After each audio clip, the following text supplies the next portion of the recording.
Halo, selamat datang di Bung United. Ngobrolin Manchester United harus dengan kepala yang tetap dingin dan juga santai. Oke, jadi hari ini gue mau bahas dulu ya. Jadi kemarin MU abis main lawan Burnley di Old Trafford dalam lanjutan Premier League.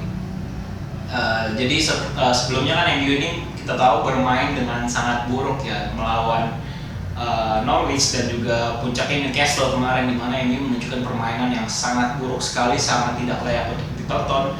Namun untungnya di match kali ini MU dan Rangnick berhasil memberikan kado akhir tahun yang istimewa bagi para penggemar United, di mana MU akhirnya memenangkan pertandingan dengan skor 3-1 gitu. Tapi kalau gue lihat dari match ini bukan masalah skornya atau MU dapat 3 poinnya. Itu memang penting, tapi jauh lebih penting dari atas itu bahwa bagaimana Rangnick ini berani kemudian untuk mengganti beberapa pemain yang di match sebelumnya bermain tampil sangat buruk. Kemudian Rangnick ganti dengan pemain-pemain, diberikan kesempatan bagi para pemain yang sebelum-sebelumnya jarang bermain, dan kemudian mereka terbukti bisa bermain dengan cukup baik gitu. Kalau kita lihat ini Rangnick kembali turun ya dengan formasi 4-2-2-2-nya, yang kemarin Varane yang bermain tampil buruk digantikan oleh Bailey, dan juga biasanya langsung juga Rangnick ini mengganti 2 wingback kanan dan kiri MU gitu. Jadi di kanan ini yang biasanya Diogo Dalot digantikan oleh Wan-Bissaka, dan juga di kiri ada Alex Telles yang kemudian digantikan oleh Luke Shaw gitu, dan juga Fred diparkir dulu, masuk Matic dan juga Rashford dicadangkan dulu, kemudian digantikan oleh Cavani ya. Jadi Sancho agak digeser ke belakang sedikit bersama dengan Greenwood, dan juga di depan ini menggunakan tandem duo pemain tua dan paling senior, yaitu Ronaldo dan Cavani gitu. Dan Bruno nggak main karena mendapatkan akumulasi kartu gitu. Dan kalau gue lihat di match ini, memang kalau di babak pertama harus kita akui bahwa ya inilah permainan Manchester United yang memang diinginkan oleh Rangnick gitu, dimana MU kemudian pemain-pemain ini berani untuk memaksa Burnley bermain bertahan sampai ke garis pertahanan akhir mereka, dan disitulah United dapat menciptakan peluang gitu lewat bola-bola, sirkulasi bola cepat dan juga bola-bola 1-2 sentuhan gitu, terutama di gol McTominay yang pertama.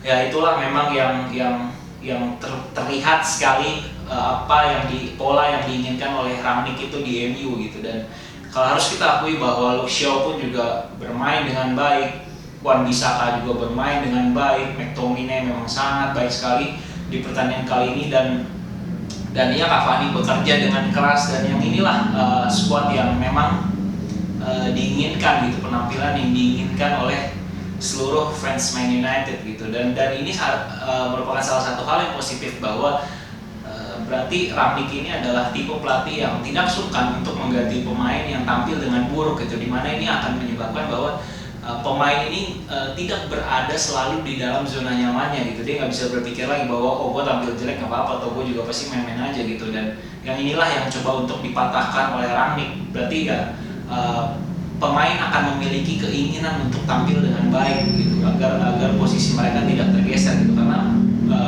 posisi mereka berarti nggak ada yang aman gitu, nggak ada jaminan tempat untuk mereka gitu. Jadi inilah yang kemudian memotivasi para pemain untuk bisa tampil lebih baik lagi gitu. Dan kalau kita lihat pun juga di babak kedua, namun sayangnya juga MU ini sedikit harus diakui permainan sedikit menurun gitu kan, dan Burnley pun juga bukan tanpa peluang, mereka dapat peluang yang bisa membahayakan gawang United gitu. Tapi iya sayang Burnley gagal memanfaatkan peluang-peluangnya, dan MU pun akhirnya bisa menang dengan skor 3-1 gitu. Dan ini yang merupakan sebuah hal yang positif ya, terutama hasil di penutup tahun ini, bahwa ya pemain ini kembali lagi untuk mendapatkan motivasi mereka gitu setelah sebelumnya mereka tampil buruk gitu. Dan ini yang bisa digunakan nanti untuk melawan Wolves gitu kan. Kalau kita lihat MU udah menjalani 3 pertandingan mereka secara berturut-turut melawan tim papan bawah, dan nanti mulai ketemu tim papan tengah.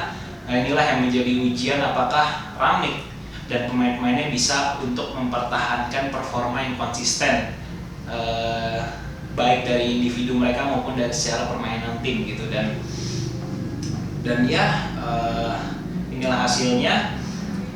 Tomine tampil dengan baik lagi, dan akan lebih baik ya menurut gua apabila Tomine ini gak dipasangkan dulu dengan Fred gitu kan. Terutama terbukti Tomine ketika bisa lebih masuk ke depan, dia bisa menciptakan peluang yang lebih bagus lewat tendangan-tendangan luar kotak penaltinya yang keras dan terukur gitu. Dan juga Ronaldo akhirnya kembali berhasil mencetak gol, Sancho juga berhasil mencetak gol. Dan harus diakui Luke Shaw ini bermain dengan baik sekali pada pertandingan di hari ini gitu. Dan ya inilah Manchester United yang kita harapkan. Memang belum sempurna 100%, tapi at least ini merupakan sebuah penampilan yang cukup baik. Fondasi dari Rangnick inginkan mulai terlihat, dan dia semoga akan bisa terus konsisten dan dikembangkan pada pertandingan selanjutnya nanti melawan Wolves yang pertama gitu di tengah pekan nanti gitu. Oke, segitu dulu review dari pertandingan MU kontra Burnley. Nanti kita ketemu lagi di pembahasan tentang Manchester United selanjutnya. Bye bye.